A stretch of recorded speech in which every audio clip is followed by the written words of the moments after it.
नमस्कार, मी पंकज दळवी. पुढारी न्यूजवरती आपल्यासोबत संवाद साधण्यासाठी, गप्पा मारण्यासाठी आज एक असं व्यक्तिमत्व आहे ज्यांनी समाजकारण असेल, राजकारण असेल आणि अर्थकारण या तिन्ही क्षेत्रात आपलं निर्विवाद वर्चस्व जे आहे ते सिद्ध केलंय.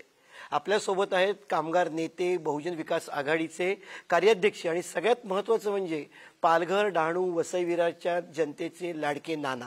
नाना, स्वागत आहे तुमचं पुढारी न्यूजवरती. सगळ्यात महत्त्वाचं म्हणजे आपण ही गप्पा मारतोय, संवाद साधतोय, त्याचं महत्त्वाचं कारण म्हणजे तुमचा वाढदिवस.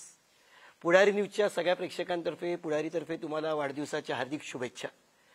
नाना, खरं तर विषय असा आहे की एक नेता असतो, समाजकारण असतं, राजकारण असतं, पण यासोबत तुम्ही अर्थकारण सुद्धा खूप चांगल्या पद्धतीने सांभाळलेले आहे. ते एक यशस्वी उद्योजक म्हणून तुम्ही कसे काय जे आहेत ते समोर आलात, लोकांना तुम्ही कशा पद्धतीने प्रोत्साहन दिलं, तुमच्या मित्रांना तुम्ही परिसस्पर्श म्हणतात तुम्हाला इथे, की तुम्ही ज्याप्रमाणे परिसाच्या स्पर्शाने सोनं होतं तसं तुम्ही तुमच्या मित्रांना उद्योजक बनवलं, त्यांना एक यशस्वी उद्योजक बनवलं. काय कारण आहे अर्थकारण सांभाळण्यामागचं?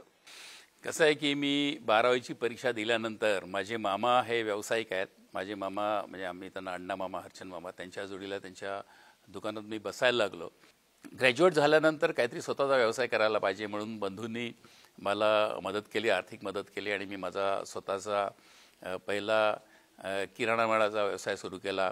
त्यानंतर बिल्डिंग मटेरियल सप्लाय, त्यावेळेला बिल्डिंग कन्स्ट्रक्शन आमच्या भागामध्ये व्यवस्थित सुरू होते आणि बिल्डिंग मटेरियलचा व्यवसाय सुरू केला.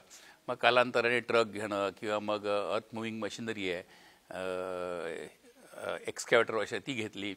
मग कालांतराने डेव्हलपमेंटमध्ये हळूहळू आलो. मग कन्स्ट्रक्शन, डेव्हलपमेंट, मग कन्स्ट्रक्शन रिलेटेड इतर जे ॲक्टिव्हिटीज आहेत, मग मार्बल ट्रेडिंग सुरू केलं. मग मार्बल ट्रेडिंग करता करता मार्बल माइन्स सुरू झाल्या.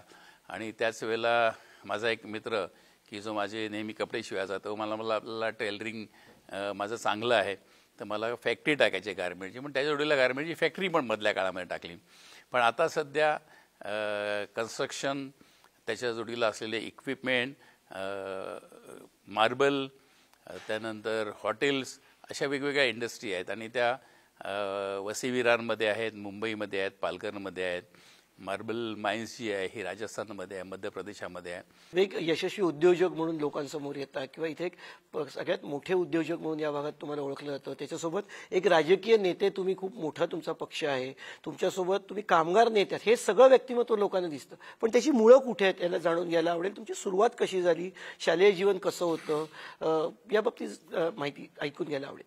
कसं आहे की माझा जन्म तसा मुंबईतील बोरिवली इथे, तिथे म्युन्सिपाल्टी शाळेत 3रीपर्यंत होतो.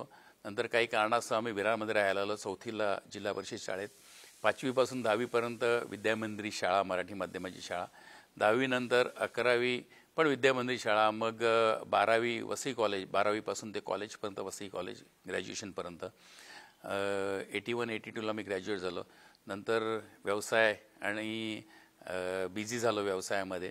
आणि त्याच्यानंतर काही वर्षानंतर म्हणजे गेल्या 7-8 वर्षापूर्वी मला असं वाटलं की काहीतरी पुढचं, मी लॉला ॲडमिशन घेतलेलं ग्रॅज्युएशन झाल्यानंतर, पण ते लॉ पुरं करू शकलं नाही. म्हणून ते लॉ पुरं करायचं म्हणून मग मी 7-8 वर्षापूर्वी मुंबई विद्यापीठाचं लॉला ॲडमिशन घेतलं आणि लॉही पूर्ण केलं. वयाच्या 60व्या वर्षी तुम्ही लॉ पूर्ण केलं, बरोबर? म्हणजे त्यावेळेला 58 वय होतं माझं. 58 म्हणजे 60मध्ये 58व्या वर्षी मी लॉला ॲडमिशन घेतलं. आणि हे लॉ पूर्ण करत असताना किंवा एज्युकेशन घेत असताना, माझे व्यवसाय चालवत असताना सुद्धा, की व्यवसायातनंच मला समाजकारणाची पण सुरुवात मिळाली.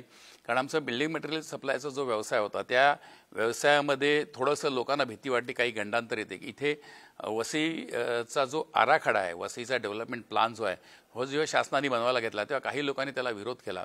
आणि विरोध केल्यानंतर आम्ही जे मटेरियल सप्लाय आणि कन्स्ट्रक्शन इंडस्ट्रीमध्ये लोकांना थोडीशी भीती वाटली, जर की हा आराखडा बंद झाला तर आमचे व्यवसाय, आम्ही घेतलेली जी इक्विपमेंट आहे त्याची लोन वगैरे तर आम्हाला त्रास होईल. आणि त्यातनं मग आम्ही एक संघटना बनवली, वसई विकास आणि रोजगार बचाव दक्षता समिती. आणि त्या समितीच्या मार्फत आम्ही एक मोर्चा नेला शासनाकडे आणि त्यातनंच पुढे मग राजकारणाची सुरुवात झाली. तो मोर्चा जो मी काढलेला, त्या मोर्चाला माझ्याजवळ हितेंद्र ठाकूर होता आणि त्या मोर्चातनंच तो मोर्चा झाला. त्यातनंच हितेंद्र ठाकूर नावाचं नेतृत्व निर्माण झालं. आणि मग कालांतराने हा राजकारणाचा प्रवास असा सुरू राहिला. मग मी नगरपालिकेचा नगरसेवक झालो, सभापती, नगराध्यक्ष झालो, नंतर महापालिका झाली. कर्मधून सेवकांनी पहिला महापौर बनण्याचा चान्स मिळाला. आणि त्या काळामध्ये विविध संघटनाशी संबंध यायला लागला. तारापूर बोईसर हे माझं नेटिव्ह प्लेस आमची जी आहे, बोईसरला नांदगाव म्हणून गाव आहे, तिकडे जायचो आणि त्या भागामधले लोकांचे जे प्रश्न होते ते नेहमी माझ्याकडे घेऊन यायचं. आणि म्हणून तिथे कामगारांना न्याय देण्यासाठी म्हणून ही आम्ही युनियन सुरू केली, स्थानिक कामगार संघ नावाची. आणि त्यातनं कॉन्ट्रॅक्ट अबॉलिश करण्यासाठी म्हणून आम्ही प्रयत्न केले. माझ्या अगोदर तिथे कामगार नेते शरदराव ह्यांनी आंदोलन केलेले, मृणालताई गोरेंनी आंदोलन केलेले. त्यांना पाहिजे तशी यश आलं नाही, पण आम्ही इकडे स्थानिक होते, स्थानिक लोक माझ्या जोडीला असल्याने शेवटी कुठेतरी कारखान्याच्या मालकांना आमच्याशी बोलणी करावी लागली आणि कॉन्ट्रॅक्ट सिस्टीम जी आहे ही जवळजवळ अबॉलिश झाली आणि कामगारांना योग्य न्याय मिळाला.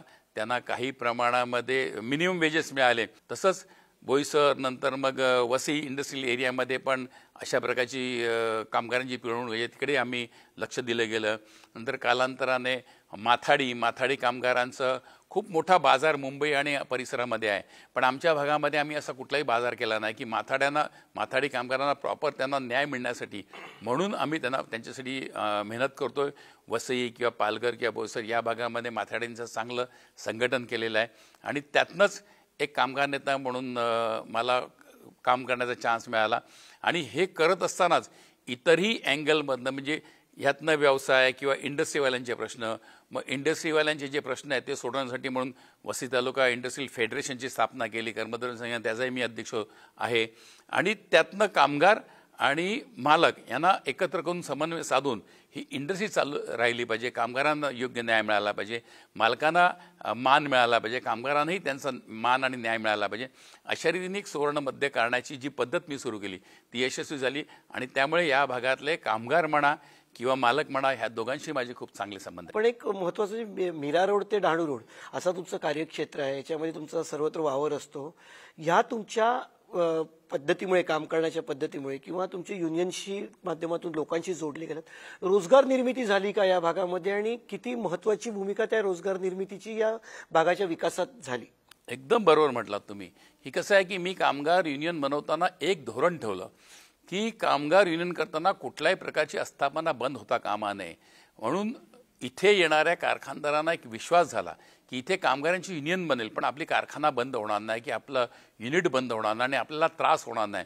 हे ठेवल्याने वसईमध्ये खूप मोठ्या प्रमाणामध्ये इंडस्ट्री ज्या मुंबईत येत होत्या ते येण्याचा ओघ सुरू राहिला, अजूनही सुरू आहे. आणि ते कामगारांना जसा न्याय मिळतो तसा मालकांना पण कुठल्याही प्रकारचा त्रास होत नाही.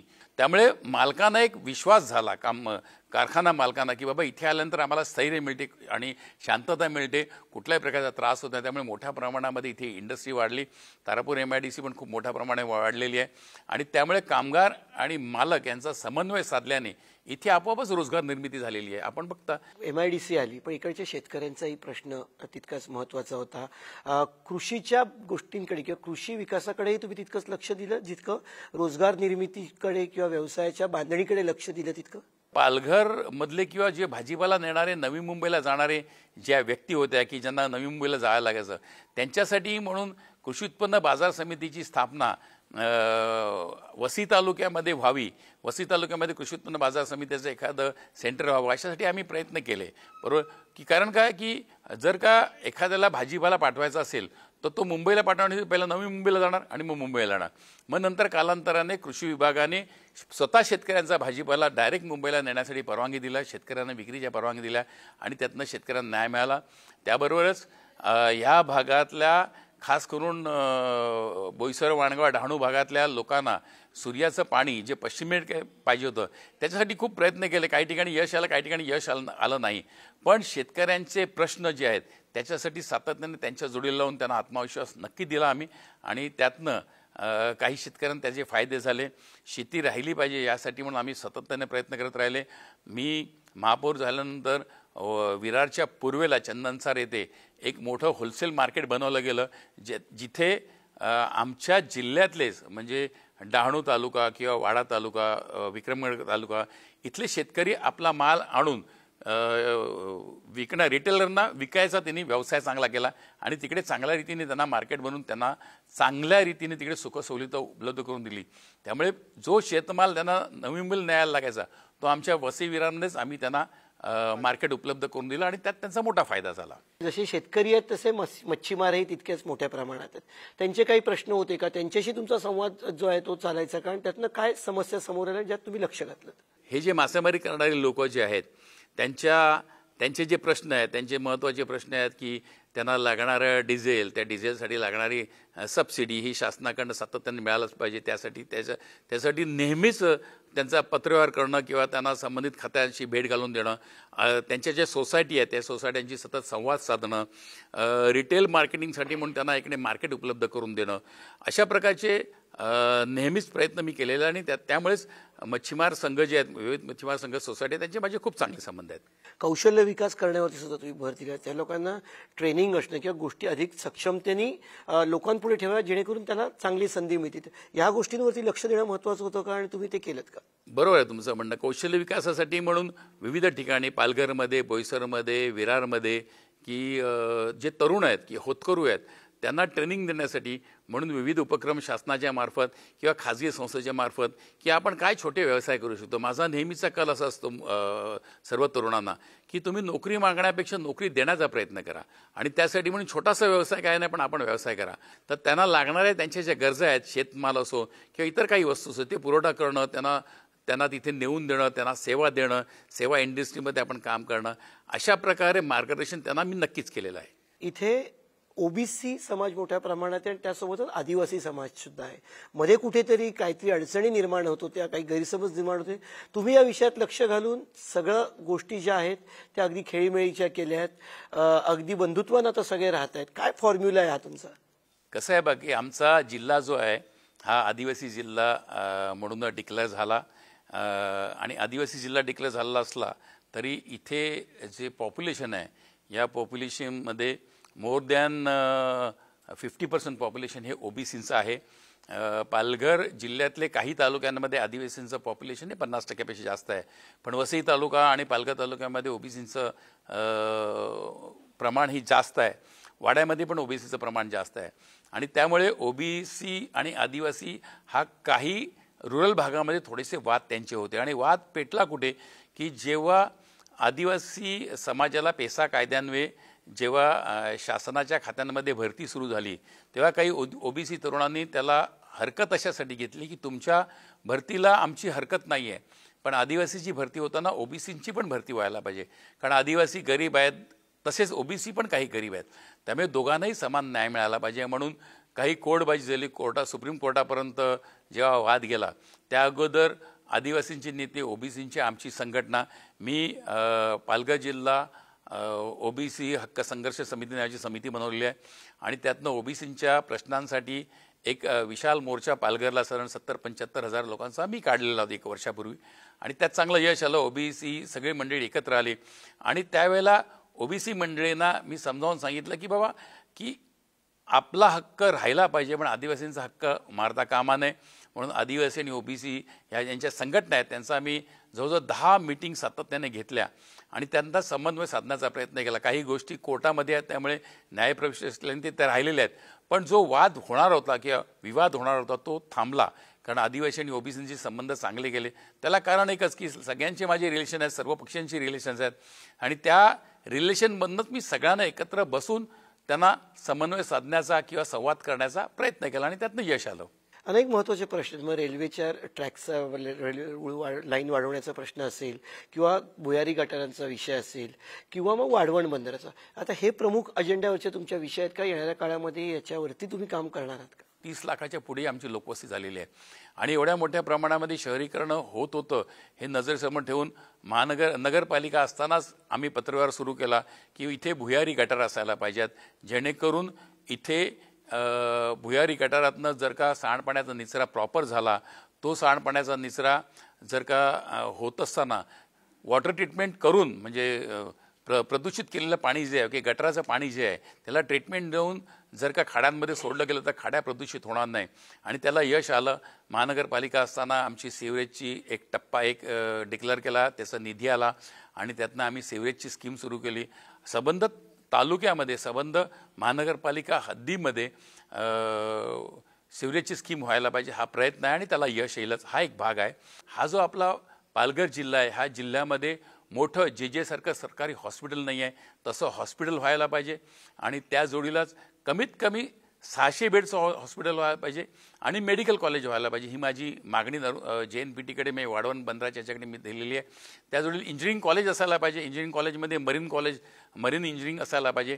अशा मागण्या मी केलेल्या आहेत. तुम्ही राजकारणात सुद्धा प्रचंड सक्रिय असता. निवडणुकीच्या वेळी उमेदवार जितका झपाटून काम करत नाही तितके तुम्ही करता.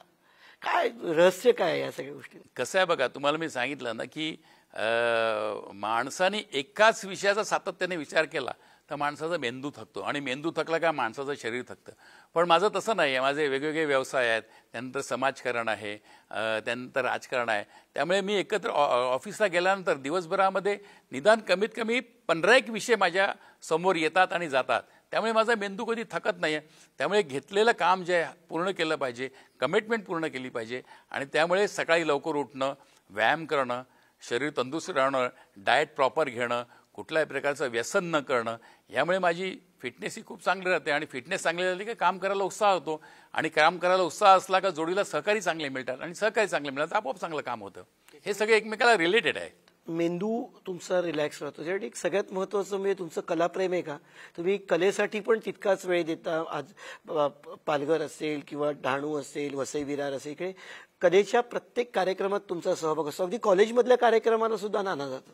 की कसं आहे, तुम्ही म्हणाल बरोबर आहे की मी काही कलाकार नाही आहे, पण कलाकारावर प्रेम करणारा मी अशी व्यक्ती आहे.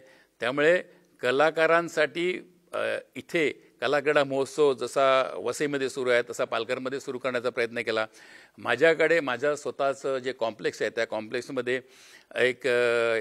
आम्ही क्लासिक क्लब नावाचा क्लब तयार केला आहे. तिकडे खेळण्याच्या जवळजवळ 22 संधी वेगवेगळे उपलब्ध आहेत. क्रिकेटपासून, पोहण्यापासून, ॲथलेट्सपासून, स्केटिंगपासून वेगवेगळं असं केलेलं आहे आणि त्यातनं पृथ्वी सावसारखा एक टेस्ट प्लेअर आमच्याकडनं तयार झालेला आहे. आणि हे करत असतानाच की मी एक शाळा बनवलेली आहे विरार ईस्टला. त्यामध्ये स्टेट बोर्ड आणि इंग्लिश मिडियमची शाळा आहे. माझी मिसेस आणि माझी मुलगी ती चालवते. त्यातनंही ती शाळेचं पॅटर्नच असं आहे की सकाळी 9 ते संध्याकाळी 6 म्हणजे डे केअर स्कूल आहे आणि त्यामध्ये मुलांना सगळ्या प्रकारचं एज्युकेशन दिलं जातं. ना रेल्वेच्या इकडच्या अनेक तुमच्या मागण्या आहेत, अनेक वर्षांपासून आहेत. मग लाईन वाढवण्यापासून असेल किंवा मग काही नवीन गाड्या तुम्हाला काय तुमची या बाबतीतली याच्या पुढची स्ट्रॅटेजी असणार आहे? बघा, मी नगर परिषदेमध्ये नगराध्यक्ष असल्यापासून माझा रेल्वेची पत्रव्यवहार चालू आहे. त्यासाठी रेल्वे प्रवासी संघ पण बनवला आणि रेल्वेचे विविध आंदोलन व्हायचे. त्या आंदोलनामध्ये वाद झाल्यानंतर त्याचं मध्यस्थी करण्यासाठी मी रेल्वे प्लॅटफॉर्मवर नेहमी जायचो. त्यामुळे रेल्वेच्या समस्या मला माहीत होती आणि त्यासाठी म्हणून मुंबईचं सबर्बन हे विरारला आलेलं 1925 साली ते सबर्बन पुढे व्हावं डहाणूपर्यंत म्हणून प्रयत्न केले गेले, पत्रव्यवहार केला गेला आणि डहाणूपर्यंत सबर्बन झालं. आता ते सबर्बन बोर्डी रोड पण व्हावं म्हणून माझे पत्रव्यवहार सुरू आहे की डहाणूपर्यंत सबर्बन झाल्याने लोकल तिथपर्यंत गेली ती बोर्डीपर्यंत जायला पाहिजे आणि विरार टू डहाणू हा 4 लेनचं काम चालू आहे ते फास्ट व्हायला पाहिजे आणि त्या जोडीलाच विरार टू बोरिवली 4 लेन आहे ती 6 लेन व्हायला पाहिजे. ह्याच्यासाठी माझे प्रयत्न चालू आहेत. हे तर झालंच पाहिजे आणि ह्याच्या जोडीला वसई, विरार, नालासोपारा, नायगाव ही रेल्वे स्टेशन आहेत. ही तुडुंब भरलेली असतात. म्हणजे मी एका रेल्वे अधिकाऱ्याशी जेव्हा चर्चा केली तेव्हा त्यांनी सांगितलं की जेव्हा रेल्वे स्टेशन बनवली तेव्हा 1000 माणसासाठी रेल्वे प्लॅटफॉर्म आम्ही बनवली. ती आज 1000च्या ऐवजी 10,000 माणसं इथनं जातात येतात.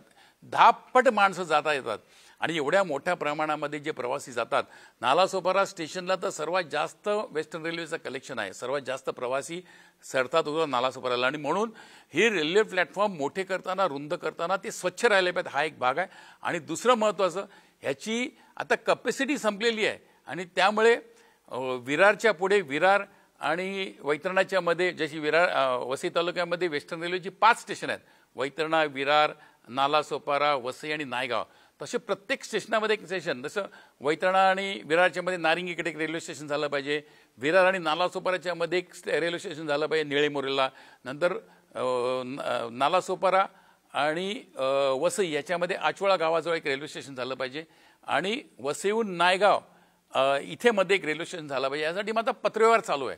मोठ्या प्रमाणामध्ये तिथे रेल्वे स्टेशन होण्याचे चान्सेस आहेत. नालासोपारा विरारच्यामध्ये जागा नाही आहे, पण ती जागा रेल्वे ॲक्वायर करू शकते लोकांना कंपन्सेशन देऊन. हे जर रेल्वे स्टेशन झाले, मुंबईमध्ये रेल्वे स्टेशन जी आहेत ही 2.5-3 किलोमीटर आहेत, आमच्याकडे रेल्वे स्टेशन 5.5 किलोमीटर आहेत. त्यामुळे रेल्वे स्टेशन 2.5-3 किलोमीटर झाली पाहिजे अशी माझी मागणी आहे. तरच ही प्रवासी येण्या जाण्याची कॅपॅसिटी वाढेल. कारण 6 लेन रेल्वे झाल्यानंतर 6 लेन रेल्वेतनं येणारे प्रवासी आहेत, ते प्रवासी अजून वाढत आहेत. आमच्याकडे मोठ्या प्रमाणामध्ये पॉप्युलेशन वाढलेलं आहे, पुढेही वाढत राहणार आहे. त्याला आपण बंधन घालू शकत नाही की एवढ्या मोठ्या प्रमाणामध्ये डेव्हलपमेंट चालू आहे. त्यामुळे रेल्वे स्टेशन वाढलीच पाहिजे. त्या जोडीलाच मेट्रो रेल्वे आली पाहिजे, हाही माझा एक आहे. आणि त्या जोडीलाच नायगाव परिसरामध्ये जी मोठी गव्हर्नमेंटची लँड आहे तिथे एक मोठं टर्मिनल बनावं.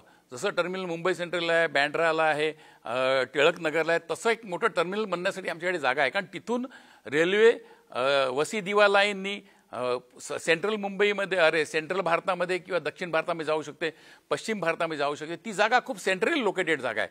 त्यामुळे तिथे जी जागा उपलब्ध आहे ती जागा शासनाने रेल्वेने ॲक्वायर करून, शासकीय जागा आहे, उपलब्ध करून तिकडे रेल्वे यार्ड करावं.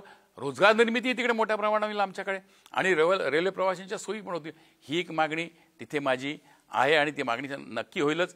याबरोबरच परिवहन म्हणजे मी महापालिकेला आल्यानंतर परिवहन सेवा तातडीने चालू केलेला पाहिजे ह्यासाठी प्रयत्न केले, त्याला यशस्वी झाली. परिवहन सेवा व्यवस्थित सुरू आहे. ही परिवहन सेवा अजून एक्सटेंड झाली पाहिजे. परिवहन सेवेमध्ये असाही एक मी विचार मांडलेला की बिन तिकिटाची परिवहन सेवा आपण सुरू करू शकतो का, की बिन तिकिटाची मोफत नाही आहे, लोकांच्या इतर मार्गातनं लोकांकडनं माणशी ₹1 फक्त रोज घ्यावा आणि लोकांना बिन तिकिटाची प्रवास द्यावी, अशा प्रकारची संकल्पना मांडलेली आहे. पण त्याचा फुल स्टडी केला गेला नाही आणि ते अपूर्ण राहिलं. पण असं जर झालं तर ट्रॅफिक जाम होण्याचे प्रकार आहेत किंवा मोटरसायकल स्कूटरनी येणारे प्रकार आहेत, त्याला कुठेतरी आळा बसू शकतो. आणि या जोडीला स्कूटरनी येणारे जे लोक आहेत त्यांची स्टेशनच्या जवळ मल्टी स्टोरेज अशा प्रकारे पार्किंग झालं पाहिजे असा माझा विचार मांडला गेलेला आहे.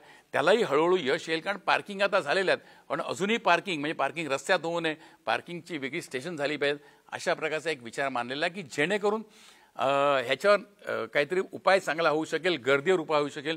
फेरीवाल्यांचा प्रश्न जो आहे, फेरीवाल्यांना फेरीला झोन बनवले तर रस्त्याच्या लगत फेरीवाले न राहता त्यांना प्रॉपर झोनवर गेले तर त्यांना चांगल्या सुखसुविधा दिल्या तर लोक आपोआप तिकडे जातील.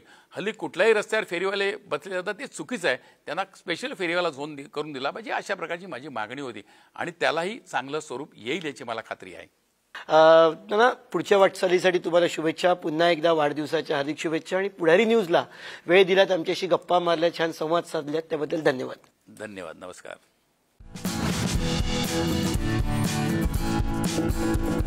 Thank you.